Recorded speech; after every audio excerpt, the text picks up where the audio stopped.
SummerSlam is right around the corner and anticipation for the show is building. The road to SummerSlam has been very eventful, and finally this Saturday, all of these crazy storylines will finally culminate. Last year's SummerSlam was honestly a bit of a disaster. It went on far too long, it dragged. Logan Paul versus Ricochet kicked off the show. It was very good, followed by Brock Lesnar versus Cody, which was also very good. But from there, it went downhill, and the main event, Jey Uso versus Roman Reigns, was absolutely terrible. We were expecting the return of either Bray Wyatt, Randy Orton, maybe CM Punk if we were hopeful, but no, we got Jimmy Uso, who'd been out for about a week or two. Hopefully this year, we get something a bit better. If you look back at a bit of a longer time period, from 2020, we saw Roman Reigns return, 2021, Brock Lesnar returned, and 2022, Bayley and Damage Control returned. So SummerSlam has been renowned for some crazy returns over the past recent years. The first match I'm going to be discussing is Liv Morgan versus Rhea Ripley. This build has been absolutely crazy. And in a shocking turn of events, Dominic Mysterio chose Rhea Ripley over Liv Morgan. And last week on Raw, Liv Morgan burned images of Dominic Mysterio. But I don't think this is fully over, and I don't think that Dominic has actually made his final choice. Therefore, I do believe that Rhea Ripley will lose to Liv Morgan, and Liv Morgan will walk out of SummerSlam still the Women's World Champion. There's a few reasons for this. Mainly, I don't think that Liv's reign has been really long enough, and she does need to complete the Liv Morgan revenge tour after all. Now, who am I trying to kid? I don't think that Liv Morgan can actually beat Rhea Ripley without any help, and I think that help may come from Dominic Mysterio. The only thing I can't decide is whether Dominic will help her on purpose or accidentally. I'm going to err on the side of accidentally, but either way, I do think that Dom will help Liv, and potentially the next week on Raw, Rhea Ripley will annihilate Dominic Mysterio. The other Women's Championship match on the card is the champion Bayley defending against the Queen of the Ring, Nia Jax. There's actually 3 potential outcomes in this one. Either Bayley could walk out as champion, Nia Jax could, or Tiffany Stratton could cash in her Money in the Bank. I personally think that Nia Jax will dethrone Bayley. I honestly think Bayley's reign's been kind of disappointing, and I did kind of see it coming. I don't think she should have won the Royal Rumble, and I don't think she should have won the world title at WrestleMania. And that is why I think Nia Jax will beat Bayley. And to answer my early query, will Tiffany Stratton cash in? I say no.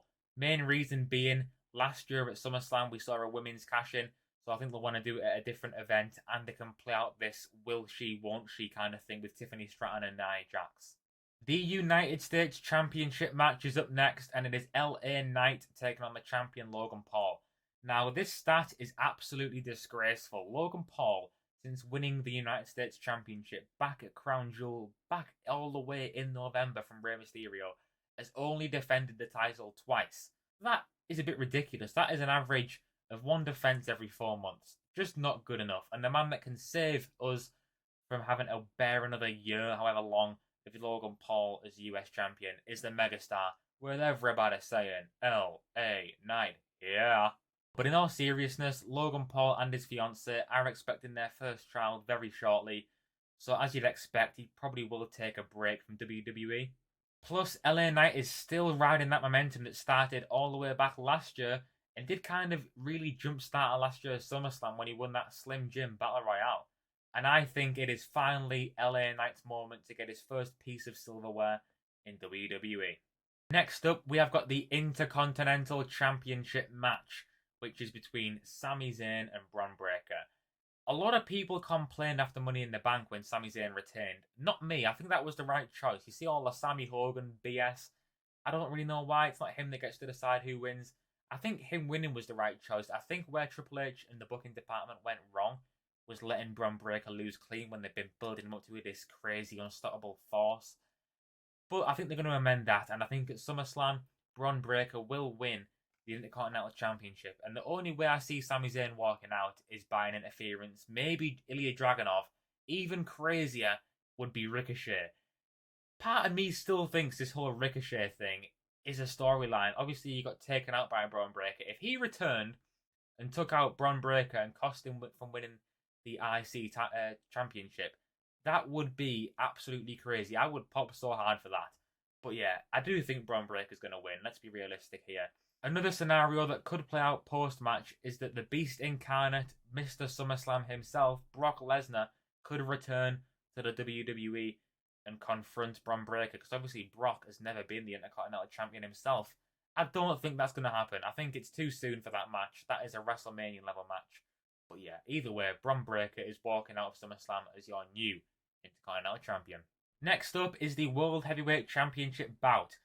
And I'm going to get it out the way instantly. I've just mentioned Brock Lesnar. This is another scenario. He could return post-match if Gunther does win the belt to confront Gunther, because obviously that is a bit of a dream match. Gunther versus Brock Lesnar. Yet again, I think that is a WrestleMania level match. But if they brought back Brock Lesnar, that would be crazy. Everyone's expecting a few other people, a few other Polynesian Samoans perhaps. But if they brought back Brock Lesnar, that would be absolutely crazy, because nobody is expecting that after all that legal trouble that Brock Lesnar's been in recently alongside the former chairman of the World Wrestling Entertainment, World Wrestling Federation formerly, Vincent Kennedy McMahon. To get into my prediction for the World Heavyweight Championship match, I do think that Gunther will walk out as the champion. Again, a ton of scenarios here. Finn Balor could get involved in some capacity. I don't think he will. Actually, I think Finn Balor should be the guy to dethrone Priest, because I originally thought Drew McIntyre. Now that's obviously not on the cards. I think Finn Balor would be the correct choice, but I do think they're going to go with Gunther. In terms of how you would book Gunther or lose, I would think the perfect way to do that is to bring back Giovanni Vinci and have him cost Gunther at SummerSlam. But I'm mentioning so many returns, I'm getting all these thoughts in my head. Let's just move on to the next match. Next up is the match that I am personally most looking forward to. It is CM Punk, self-proclaimed best in the world, taking on the real best in the world, the Scottish Warrior Drew McIntyre. This feud has simply been the best thing on WWE television non-stop. Without even having a match, these two have been the most entertaining part of WWE television in the past 6 months. And I honestly don't think it's going to end here. I think either way, whoever wins, it's pretty insignificant, because whoever wins this one is probably going to lose the next one, so on and so forth. This is CM Punk's first match in over 10 years in the WWE. So for that reason, I think they're going to want him to win. But at the same time, can Drew McIntyre really afford to lose? He's been cost 3, 4, 5 times by CM Punk at this point. He needs to get revenge on the self-proclaimed best in the world. As I say, I do think CM Punk will get the victory. Could be a similar situation to SummerSlam 1997, where Shawn Michaels went to superkick Bret Hart, accidentally caught The Undertaker, and that's it, 1, 2, 3. Obviously, Shawn Michaels would be the Seth Rollins of the situation, Undertaker being the Drew McIntyre, Bret Hart being the CM Punk.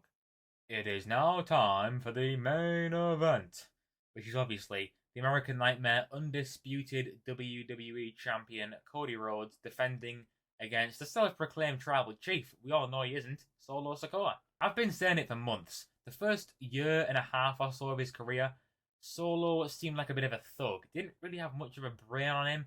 He just basically did whatever people told him to. So now for him to suddenly be in charge of the bloodline he wants acknowledging, I'm not really buying it, and he definitely cannot be the WWE champion. The only way I can see this being plausible is that The Rock is behind the whole thing. Solo beats Cody for him and then just hands The Rock the belt. I know that would cause such uproar, but it would set up Rock versus Cody, and it allows The Rock to win the belt without any threat of being injured. I personally wouldn't do it myself, but don't put it past WWE to do it. But in terms of my official prediction, I think it's going to go down like this. I think it's Cody Solo. Cody's got no friends whatsoever. Kevin Owens injured. Randy Orton injured. The Bloodline have taken them out in the past few weeks, obviously. Gets down to it. Referee goes down in typical Bloodline fashion. Out comes Jacob Fatu. Tonga Loa. Tama Tonga. Thank God Tonga Loa doesn't have to go for a low blow this time, because, yeah, we all know he cannot achieve that successfully.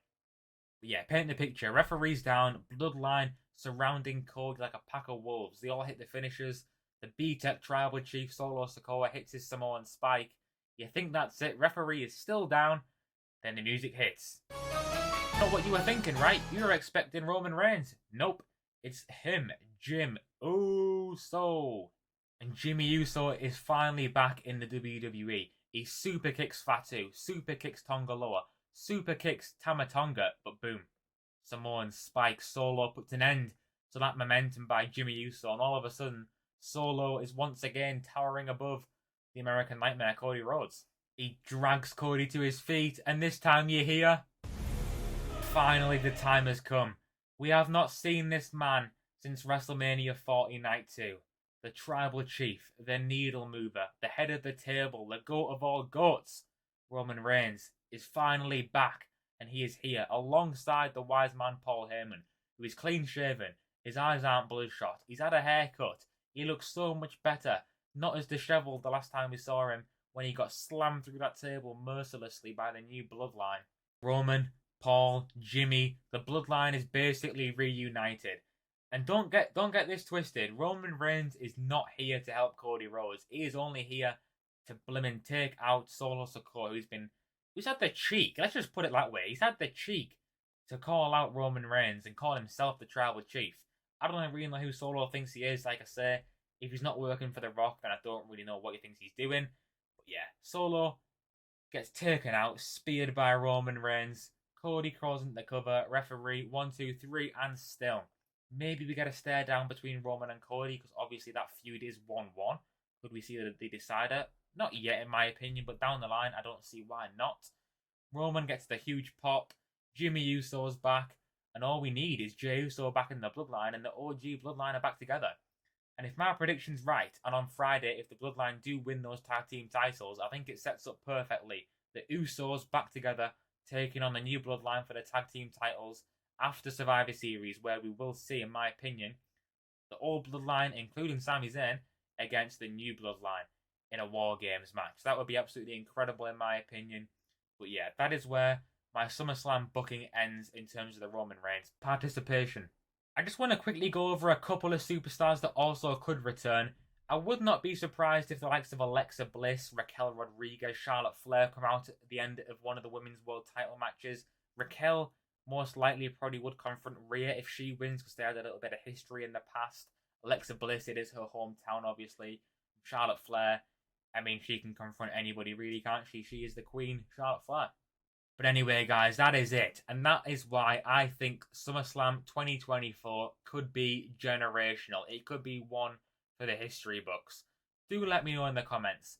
Am I getting my hopes up too much? Should I calm down? Because if I get too ahead of myself, I could end up being disappointed, just like last year when SummerSlam was an absolute stinker. But yeah, please do leave a like, subscribe if you have not already. And I'm afraid I've got some bad news. This video is about to end. See ya.